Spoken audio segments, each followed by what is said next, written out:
in real life, kaya nyo bang, ano ba, to subscribe to a supernatural for help?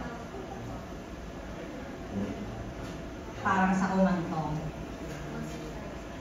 To ask or invoke the help of a supernatural in real life.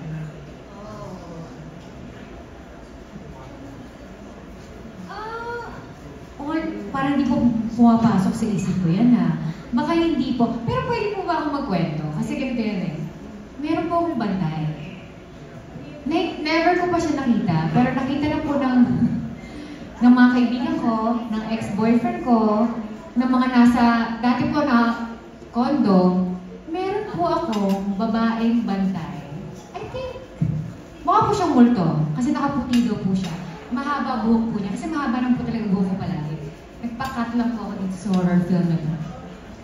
So, nakikita po nila, marami na po nakita, nakamukha ako, naka-white, andun siya palagi, nakatabi sa akin. Pero never ko pa po siya nakita. And I think lucky charm ko siya. Kumbaga siya yung kumantong ko, amulet ko. So sabi ko nga, I don't think natakot ako ever. Kasi may pagka-introvert po ako, hindi ako lumalabas ng bahay. Homebody po akong tao. So, na-enjoy ko po talaga yung kahit mag-isa lang ako sa bahay with my dogs. Never naman po ako natakot mag-isa. College pa lang po ako, mag-isa na po ako. Wala akong kasama kahit sino sa condo ko.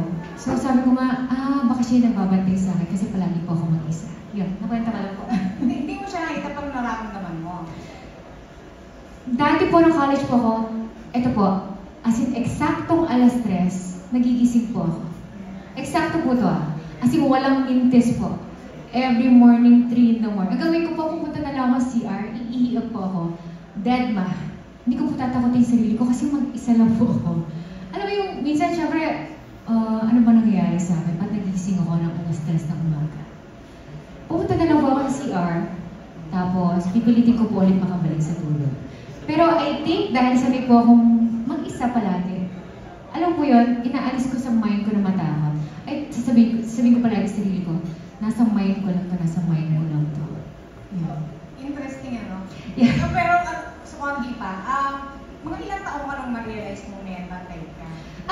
Nung pagka-graduate ko po ng college, meron po akong kaibigan nakakita talaga ng mumu. May third eye po siya. Nung ex-boyfriend ko po, dinrowing pa po niya, kasi ayaw ko maniwala eh. Tapos yung tiga-bantay po sa condo, di ba may nagbabantay po doon? Yung parang ano ba? Right. Hindi, yung babae po na sales, ano ba, landlord o... Oo. Siya din po, sinabi po niya sa akin na minsan nakala daw po niya, ako daw po yung nakita niya. Siyempre, naka-white po, medyo natakot, sinabi po sa akin. And mga 5 kaibigan ko po, na pupunta sa condo ko yung nagsabi sa akin. So... Nandito daw ba ngayon? Yun nga po, hindi ko alam kung sinusundan din niya po ako sa work ko o nasa bahay lang po siya. Kasi sa bahay lang po siya nakita ng mga kaibigan ko. And nung ex-boyfriend ko. So, I'm not sure kung, ano ba, hanggang sa work. Siguro po. Pero sa akin po, harmless po siya eh. Wala naman siyang ginagawa sa akin. So kaya tingin ko dahil sobrang tapang ko, meron ako kasama palagi. Gawin mo na rin movie, bantay. Pwede po, no? Tapos kamukha ko daw po siya. Yun yung sinabi nila. Nakakatuwa. Interesting. Si Althea, may experience ka bang kumantong sa Thailand? Wala po. Hindi ka nakatulog? Wala po. Ito din, magkikwento din po. Okay. Nung time po kasi na yung tita ko po, parehas po kasi kami ng tita ko po medyo nakakaramdam. Yung umaangat po yung balahibo po namin. Yes po, pagpasok po sa room, bigla po kami parang, tita, magtitinginan po kami, aalis kami sa room. May time po na naghahanap po si tita ng bahay. So naglilipad-lipad po kami, kasama po ako, and sa lahat po ng bahay, nakikipasok din po ako. May isa pong bahay po, sa living room pa lang po, sabi ko, parang mabigat po. Tapos, pag-akyat po namin ng second floor, ng hagdanan po nun, pag-akyat po namin, lumaas po yung balahibo ko po. Tapos po, parang may naramdaman po akong naglakad sa likod ko po. Na ano po, pag ano ko po na pagramdam ko po eh, kasama ko po si mama nang sabi ko po, Mama, baba na po tayo, ma.